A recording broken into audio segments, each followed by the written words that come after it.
tinggal turun naik, kau tinggal turun naik, kau tinggal turun naik terus. Kau tinggal oles naik terus. Kau goyang kasih keluar kau punya jurus. Olahraga yang teratur dan terukur terbukti akan menurunkan risiko penyakit degeneratif dan kardiovaskuler. Kesadaran akan hal ini meningkatkan partisipasi masyarakat dalam berolahraga. Namun demikian, kita harus memperhatikan dampak negatif dari olahraga itu sendiri, seperti halnya cedera atau dampak lainnya.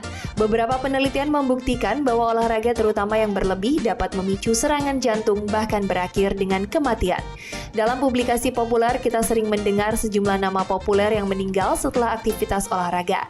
Sebut saja Benyamin S. yang meninggal dunia setelah koma beberapa hari seusai main sepak bola pada tanggal 5 September 1995. Basuki yang menghembuskan nafas terakhirnya di usia 51 tahun akibat terkena serangan jantung setelah bermain bola, dan Ajima Said yang mengalami serangan jantung usai latihan futsal bersama rekan-rekannya.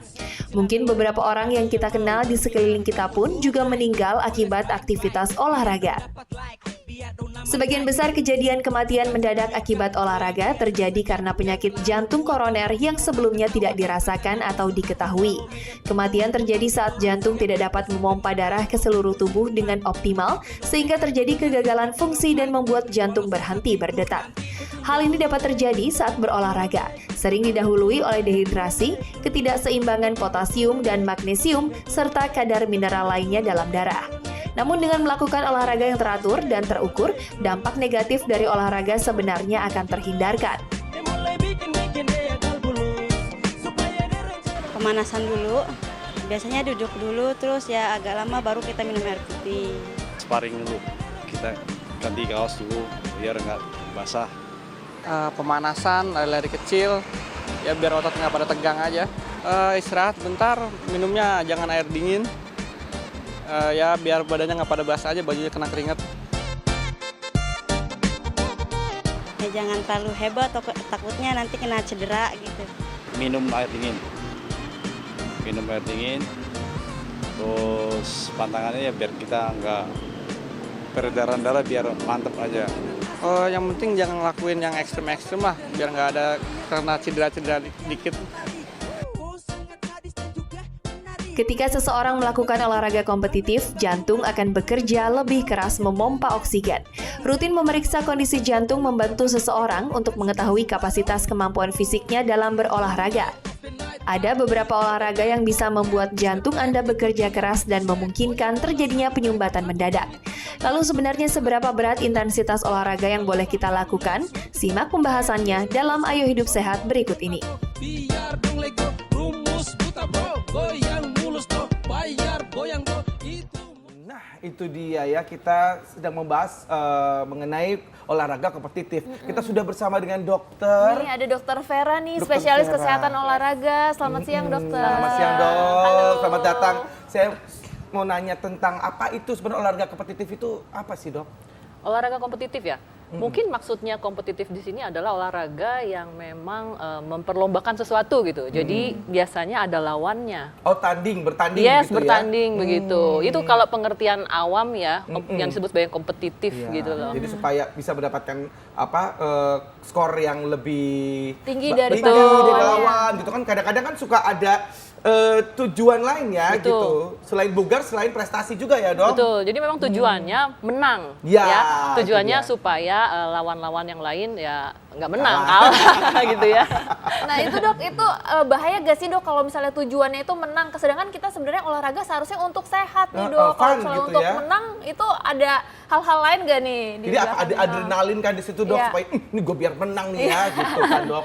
Ya tentunya jadinya risikonya justru jadi lebih tinggi ya pastinya. Oh. Karena kan kita cenderung untuk force, Ya. cenderung untuk apa ya, ngotot Ya, gitu loh ya, Karena betul, pengen Dok. menangnya itu. Iya. Itu. Padahal sebenarnya kadang-kadang tuh olahraga kompetitif itu ada yang bermain itu bukan atlet sesungguhnya gitu, Dok. Justru itu jauh lebih berbahaya. Nah. Kalau atlet profesional kan dia memang berlatih ya, dia memang ada porsinya, memang latihannya betul, latihannya tujuannya ke rutin. sana, betul. Iya, iya, iya. Yang kita takutkan justru yang tidak terlatih tapi ngotot pengen menang gitu Nah, loh. itu dia. Nah, ini berhubungan dengan fakta mitos berikut ini nih, Dok. Ya, katanya nih, Dok, melakukan olahraga kompetitif justru lebih aman dari risiko cedera begitu dok. Itu fakta atau mitos dok? Oke, melakukan olahraga kompetitif justru lebih aman dari risiko cedera. Itu mitos. Mitos. Oke. Ya, jadi sebenarnya kenapa tuh dok?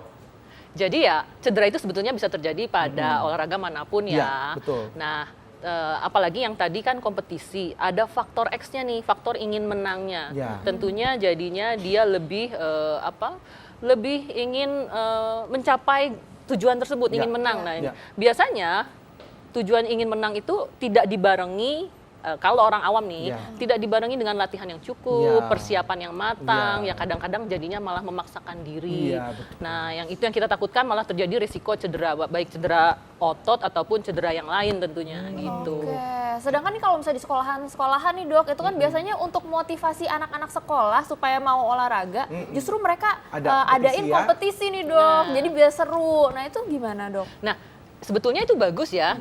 Intinya ingin memancing keinginan dari anak-anak supaya bisa bergerak aktif ya. Itu bagus sebetulnya. Namun yang harus kita tekankan di awal adalah semangat sportivitasnya. Jadi, ya ini kita tanding bukan kamu ingin mencederai lawan lo, bukan ingin mengalahkan lawan lo, tapi kita ingin main melakukan yang terbaik dari dirimu gitu loh. betul. Dan kamu harus mengenal dirimu sendiri. Ya. Kamu tuh bisanya mana sih? sejauh mana, Iya. ya jangan sampai kita bilang, nah pokoknya yang penting menang, kamu sakit juga tahan aja, kamu yang penting menang, itu yang salah. Oke. Nah betul. Nah ini ada lagi yang fakta mitos dipercaya nih dok ya. Katanya olahraga kompetitif itu tidak dianjurkan bagi penderita jantung dan darah tinggi. Fakta atau mitos dok? Jantung dan darah tinggi Nah, tidak khususnya untuk boleh yang bukan atlet ya dok? Oke, tidak boleh melakukan olahraga kompetitif. Kalau ini bolehlah saya katakan fakta. Fakta ya, Yes. oke. Oke, kenapa tuh, Iya, Dok? iya, itu di mana tuh dok? Ya, karena namanya juga penderita jantung Ya. ya. Darah tinggi itu kan penyakit kardiovaskular ya, yang justru kita takuti. Jangan sampai terjadi kejadian di tengah lapangan atau saat bertanding gitu ya. Nah, tentunya orang-orang yang sudah terdiagnosa seperti ini, kita harus ekstra hati-hati. Iya. Jadi mereka boleh berolahraga, justru harus berolahraga, tapi ya tolong. Jangan yang kompetitif kali ya, Dok. Betul. Olahraga yang mungkin Betul, sesuai dengan betul. kondisi tubuhnya gitu ya dok? Ya, tolong mawas diri gitu loh ya. Kalau memang sudah ada penyertanya, sudah ada penyakit yang mendasari, ya tolonglah jaga dirinya gitu loh. Jadi dia tahu dirinya di mana, dia tahu dia harus melakukan olahraga, intensitasnya seberapa sih yang saya mampu gitu. Oke, Ya. jadi yang penting harus mengenal diri sendiri ya dok ya. betul. Ya. Itu Nah, sih. soalnya begini dok, ini bukan atlet ya dok ya, dan banyak beberapa teman-teman artis juga yang akhirnya gara-gara melakukan olahraga kompetitif gitu seperti futsal atau main bulu tangkis seperti ada Benyamin S, kemudian juga tadi Basuki Yes. gitu ya, mereka habis melakukan olahraga kompetitif.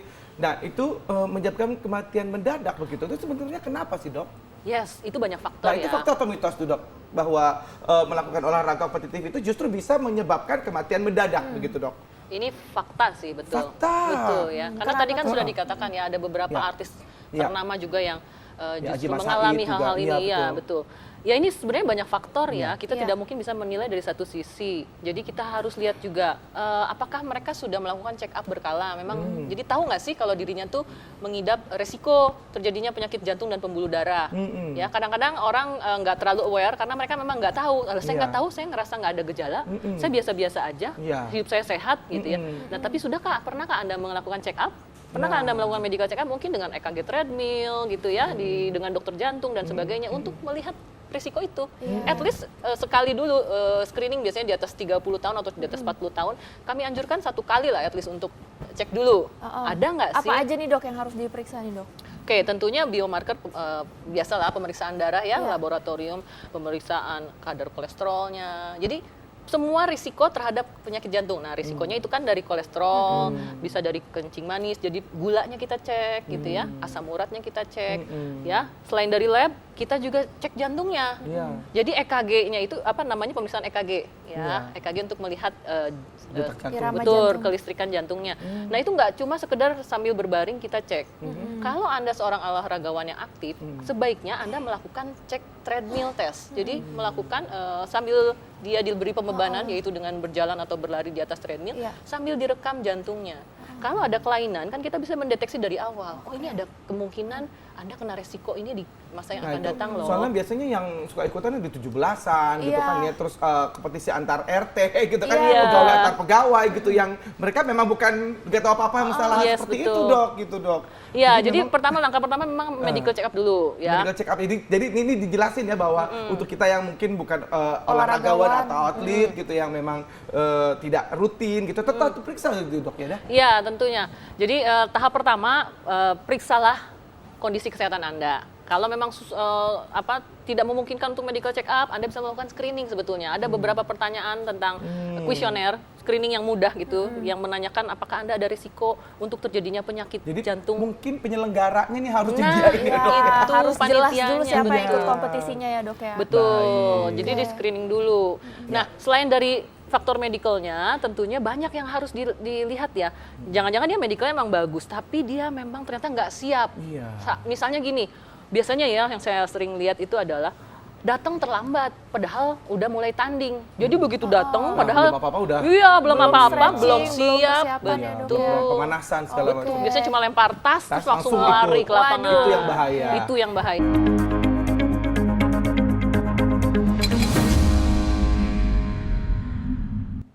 Ya, ini masih membicarakan mengenai olahraga kompetitif ya.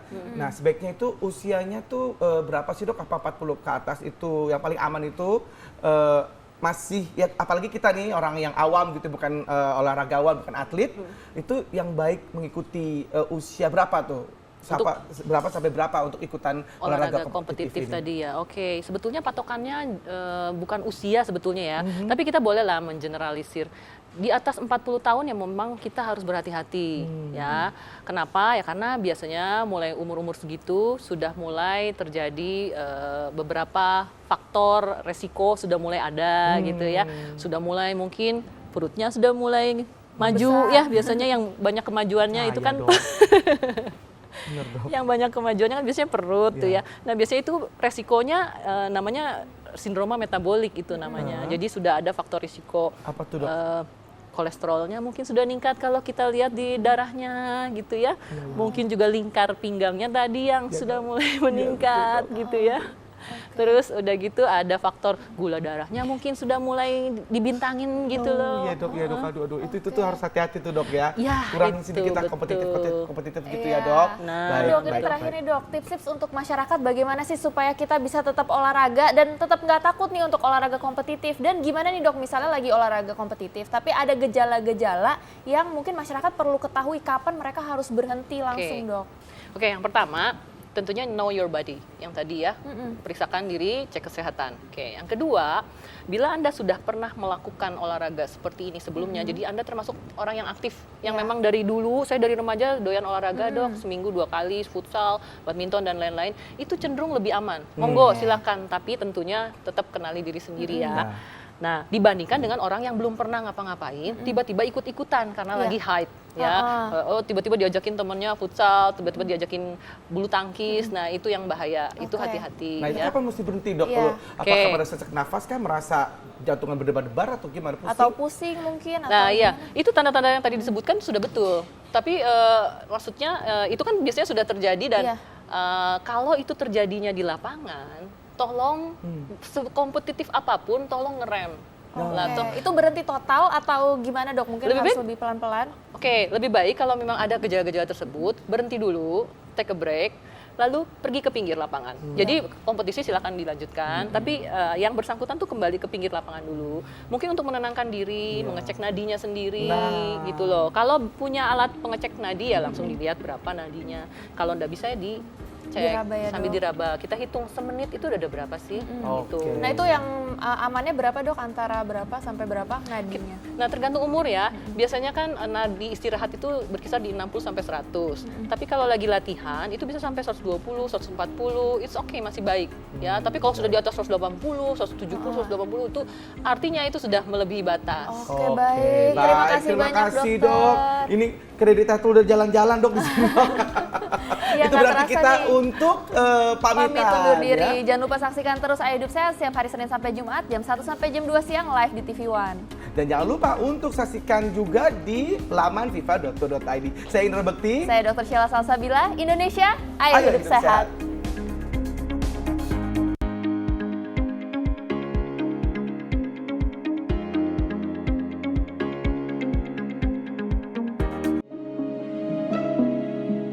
Jakarta.